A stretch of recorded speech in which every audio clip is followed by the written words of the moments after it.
আমাদের সুন্নি আলেমদের কোনো একজন আলেম যদি একটা ভুল বক্তব্য দেয়, এটা সংশোধন করাইবার জন্য শত শত আলেম ভিডিও বার্তা দেয়, দেয় কিনা ভাই? আমাদের জাহাঙ্গীর হুজুর চিনছেননি? জাহাঙ্গীর হুজুর যখন একটু মিস্টেক করলো, তখন কিন্তু সুন্নি আকাবিররা বা পরবর্তী প্রজন্মের আলেমরা তারা সবাই কিন্তু প্রতিবাদ করছে, উনিও সংশোধন হয়ে গেছে। আমাদের সুন্নিদের অভ্যাস হলো যে ভুল করলে এই ভুলটা সংশোধন করাইবার জন্য চাপ দেওয়া হয়, কিন্তু বাতিলদের ভুল করলেও এই ভুলের বিরুদ্ধে বাতিলরা কখনোই কোনো বক্তব্য দেয় না, কারণ তারা জানে তাদের আগাগোড়া পুরোটাই ভেজাল। ভেজাল দেওয়ার কি আর ভালো করবে? এটা তো আগা তবে ভেজাল, গুড়ায়ও ভেজাল। আর আমাদেরটা হলো মদিনাওয়ালার দল, সুন্নি জামাত ইমাম হুসাইনের দল, সাহাবায়ে কেরামের দল, গাউসে পাকের দল, খাজা গরিবে নওয়াজের দল, আল্লাহর ওলিদের দল।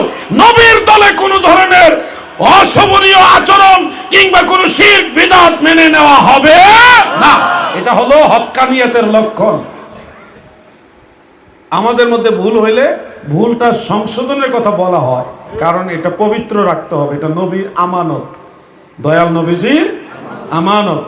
আপনাদেরকে রিকোয়েস্ট করি, আল্লাহর ওলিদের কাছে বায়াত হবেন, তিনাদের হাতে হাত রেখে বায়াত হবেন, কিন্তু ভণ্ড যারা নামাজ পড়ে না, নামাজের ধারেও না, আবার বলে মারেফতের নামাজ পড়ে, দায়েমি সালাত পড়ে, কিন্তু 5 ওয়াক্ত নামাজ পড়ে না, এই ধরনের কোনো পীর সাহেব যদি থাকে, তাকে তালাক দেওয়া আপনার জন্য ফরজ, অন্যথায় সেও জাহান্নামে যাবে, আপনাকে নিয়ে যাবে।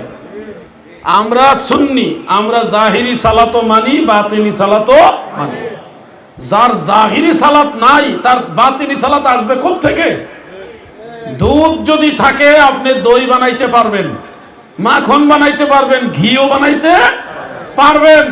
যার দুধ নাই সে দই বানাবে কিভাবে, মাখন বানাবে কিভাবে, আর ঘি বানাবে কিভাবে?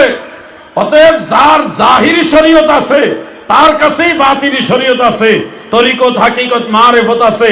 যার কাছে জাহিরি শরীয়ত নাই, নামাজ নাই, শরীয়তের আমল নাই, সে যতই মারেফত বাতিনি শরীয়ত বাতিনি বিদ্যার দাবি করুক, আসলে ভিতরে খোলা খালি বাক্স, কিচ্ছু নাই। এগুলি খেয়াল রাখবেন আপনারা।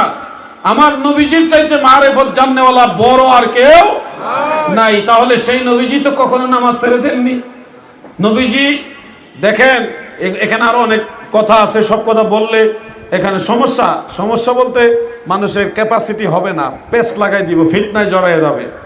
তারপর আমি একটু ইঙ্গিতে বলি, রাসূল করিম সাল্লাল্লাহু আলাইহি ওয়াসাল্লাম হলেন শরীয়তের মালিক। নবীজির কর্ম আমাদের ধর্ম। নবীজি যা হালাল করে দিছে ওইটা আমাদের জন্য হালাল হয়েছে, নবীজি যেটা হারাম করে দিছে ওইটা আমাদের জন্য হারাম হয়ে গেছে। উনি সাহেবে শরীয়ত, মালিকে শরীয়ত। কিন্তু দেখেন, এরপরও নবীজি নামাজ ছেড়ে দেননি, নিজে ইমামতি করছেন, উম্মতকে নামাজের তাকিদ দিয়েছেন। সেই নবীর নায়েব দাবি করে, পীর দাবি করে আপনি যদি বলেন নামাজ লাগবে না, তাহলে তো সর্বনাশ, আপনি তো নবীর তরিকার ভিতরেই নাই। এই জন্য নামাজ 5 ওয়াক্ত পড়তে হবে, জাহিরি সালাত এবং বাতিনি সালাত দুইটাই আপনাকে হাসিল করতে হবে।